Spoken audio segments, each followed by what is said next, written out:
In progress. Hi, this is Megan Burns, and today we are going to talk about making handmade sketchbooks for your travel sketching, urban sketching, continuous line adventures, right?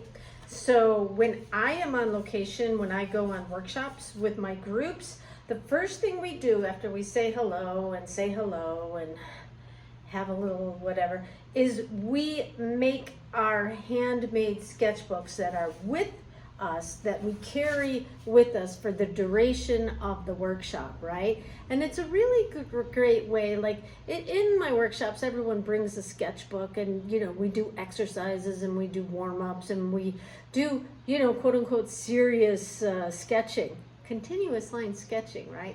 I mean serious, take that with a grain of salt. But what we also do is we make these little handmade sketchbooks because it's a really great souvenir at the end of your trip, right? So, for example, this is Mexico City, right? And so this is a sheet of paper that started out this big. It was actually even bigger, but when we were making them, I had everyone cut them down because it was just a little too big, right? And so the idea behind this is that you have a sketchbook that is not too big, and that you feel comfortable in that you will finish it in the time of your travels, right? Like, let's just say, for example, you're going to Paris for a month, and so for a week, let's say a week, you're going to Paris for a week, right? Well, you don't want a 30-page sketchbook because that can be kind of overwhelming. I mean, unless you're a super fast sketcher, right? So the idea behind this is that this was a 6-day workshop, right? So, in those 6 days, I was able to capture little pieces of Mexico City, right?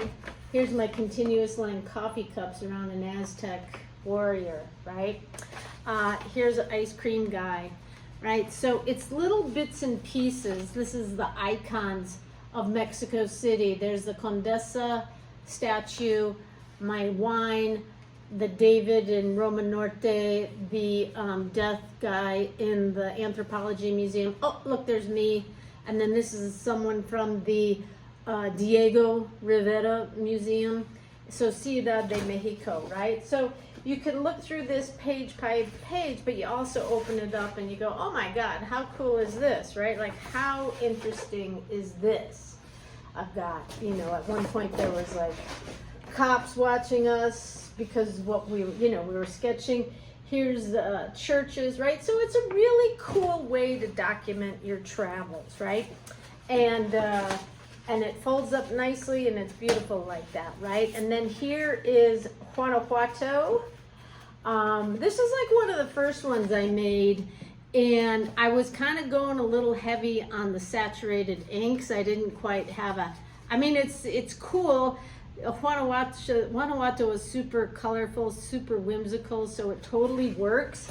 But I feel like over time, I've gotten a little bit lighter with my saturated inks, just because they look how they can just really take over, right? There we go. So what we're gonna do is I am going to make a sketchbook. Where am I going? Oh, I am going to San Francisco, right? So here I have a Fabriano 100% cotton paper, right? And before I fold it, before I do any of that, I want to put color on it, right? I want to put color, I want to put markings on both sides. And I also don't want to think about it too much. I don't want it to be like, oh, well, here's a sunset and here's a mountain, and I'm going to draw a dog, right? Like, the idea is just to kind of be fresh and expressive and colorful, right? So I have a large brush. I think a large brush is, I've been using a lot more large brushes in my sketchbooks too. Oh, I even have a bigger one here, right? So before you even do any folding, the first thing you want to do is, you want to get your sheet of good quality watercolor paper, and then you want to put some color on it, right? So Here's a little kind of a fresh idea. If I had some stencils, I would use stencils, but I don't really have any stencils. So, not right now. I don't think I do. So I'm just gonna put some tape on the page. Just rando tape on the page. Ideally thinking that it's gonna cross over into, you know, I don't want the mark just on one page, right? So it's kind of random, but I'm probably putting a little thought into it, right? So there, I've just got a little here. I'm gonna put one here. Why not? What the heck, right? Okay, so there's that. You know what's not a bad idea is to put a little masking fluid. A little now. Remember, with masking fluid, you got to use the brush that you don't care that it kills it, right? Because masking fluid kills your brushes. Hey, am I gonna be able to open this? Oh my goodness. Ugh. Oh, there we go. My goodness. Okay. So I'm just gonna put a little there and get my, I know I have my masking fluid brush right here. And let's see, I'll put a little water on it, but I'm just gonna put some rando lines here. Oh, little spiral action. Woo-hoo-hoo-hoo. Right. There's no right or wrong way to do this. I notice that sometimes when people get started, they're like, oh, is it okay if I do this? Is it okay if I do it? Really, the only thing I would say to try to maybe be mindful of is to go so dark and so saturated with your colors that you can't draw over it, because the idea is to draw over it, but even that, you can find your way around it, right? Because I've been playing around with some other markers that allow you to draw over some saturated ink, right? So there's that. I'm gonna rinse this just so I mean, the brush is kind of caputo, but all right, and now I'm gonna take some, let's see, this is San Francisco that I'm thinking of, so I'm gonna use a little bit of I've got my saturated inks here, End Art, my favorite, and I'm just gonna put a little on this page here. What color? I think I want a little pink as well. Saturated inks, End Art, not available in the United States, available only in Mexico. Maybe, I mean, they're Italian. I would think they're available in Italy, but I don't know. It's so strange that they're not even available in the United States. I will never understand that. Because you would think a paint company would want Americans to have access to things. Because why not? Where's my paper towel? I just moved it. Okay, here it is.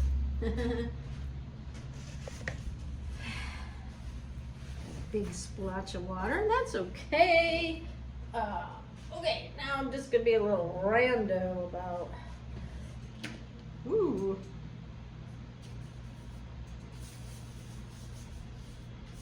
There we go.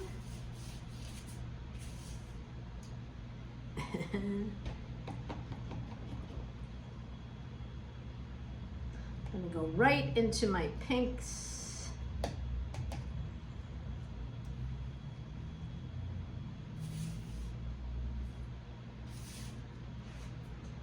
Okay, now because that got a little muddy, I'm just gonna do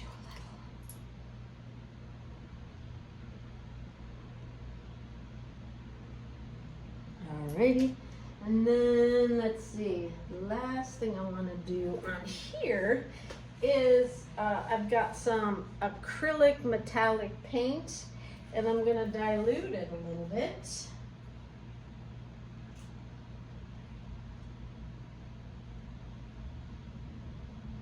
Alrighty, just need a little, no doubt. And, ooh, let me put that there. Let me get a little water here. I'm just gonna do some finger painting with this. Why not? Woohoo! Alright, kinda cool.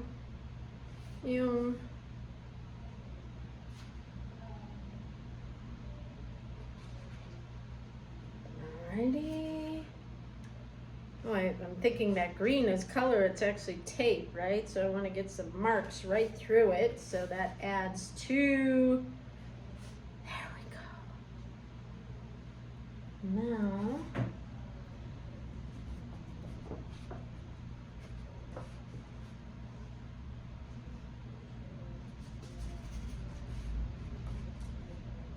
there we go.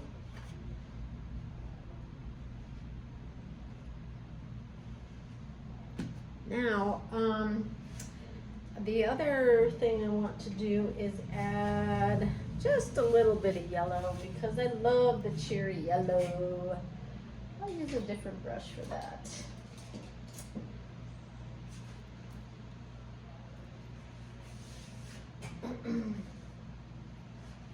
Oh, I have my palette right here.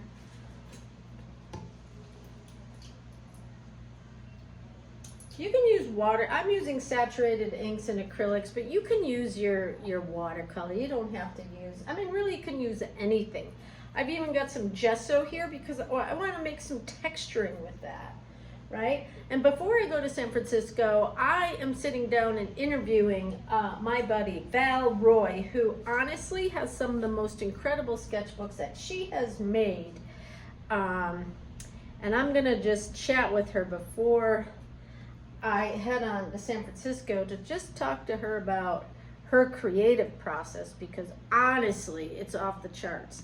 And she does some super complex sketchbooks. She's been making her own sketchbooks, binding. She's into book binding. She's been making her own books for years, right? And so she does like a 30-page sketchbook for her when she's going on her trips, right? And so we're going to look at what she has done and maybe ask her a little bit about her process and just, get a little inspiration from her about how she does what she does and hear about the process, right? One thing that I got from her is that she doesn't make her sketchbook. She doesn't create her art for anyone but herself, right? So her sketchbooks are basically a love letter to herself. That's the way I see it, a love letter. What am I looking for? Oh, I'm looking for a little pink. I want a little bit more pink. I'm not gonna get too crazy with this because things can go, oh no, I want the other pink. Where's that other? I got a new pink, so I wanna use, it's called Rosa, and it's really lovely. So I am just gonna use a little bit of Rosa. So I am preparing this sketchbook before my conversation with Val so that I can have a sketchbook prepared once I learn about the techniques that she uses to create her love letter, her storytelling to herself, right? I want to use something different. So maybe I'm going to use my hands, but I'm not even sure. Yeah, because I got a little gold on them. So let me get a little water and a little, the only thing is with pink splatters it can look like blood and I really don't want it to look like blood. So here I'm just going to get some of this. Actually I'm going to go with a bigger brush.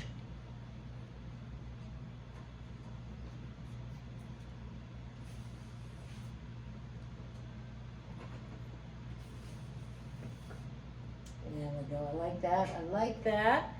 And soon I'm going to be done with this.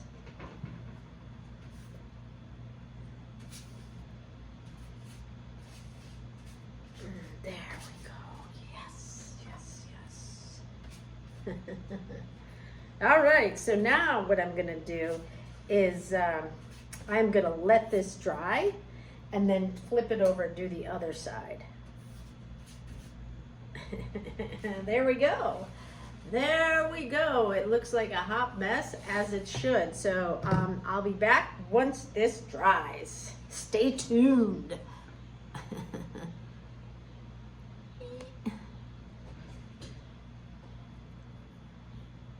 Recording stopped.